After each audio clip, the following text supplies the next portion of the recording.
मैं जब पहली बार मधुबन में आई थी 1985 में बाबा से विलेन बनाने, उस समय मैं नर्सिंग का डिप्लोमा कर रही थी और हॉस्टल में रहती थी।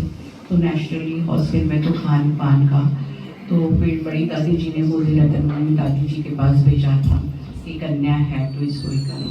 तो दादी ने बहुत प्यार से समझाया था कि आपको कैसे रहना है हॉस्टल में रहते हुए भी, कैसे आपको के साथ अपनी पहचान कराओ, उनके साथ दोस्ती कराओ, वो एक बताया था दादी ने।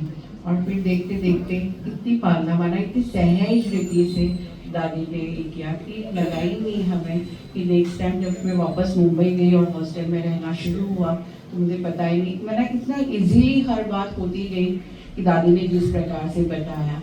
और फिर मैंने देखा कि मधुबन में आना भी 4 साल में ही मधुबन में आ गई थी कि बाबा के, मैंने कहा कि गवर्नमेंट जॉब करती थी, फिर भी मैंने कहा कि नहीं, मुझे बाबा के इसमें तन मन धन से समर्पित होना है।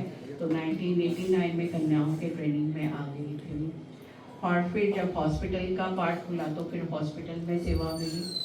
और अंतिम समय की मुझे बात याद आती है कि दादी जी हमें ऐसे बहुत काम बोलते थे, ना के बराबर दादी जी का रहता था बोलना।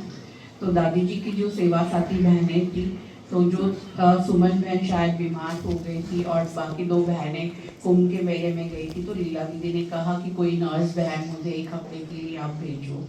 तो हमने फिर भेज दिया था एक बहन को यहाँ से। फिर बहनें जैसे आई तो बहन वापस आ गई हॉस्पिटल में। तो एक दिन दादी जी इन बहनों को कहती थी, ग्लोबल की बालिका कहाँ है। माना दादी को इतना हो कि ग्लोबल की बालिका कहाँ है, और दादियाँ हमेशा बालिका कन्या ऐसे ही याद करती थी। तो वो यादें वापस पुरानी ये हुई। तो मैंने कहा कि हम ऐसे कहते हैं कि दादी एकदम ही, दादी को बराबर याद, हर चीज दादी को ये होता था। और दादी से जैसे कहा कि दादी की डिसिप्लिन लाइफ तो थी लेकिन एक्यूरेसी भी बहुत थी।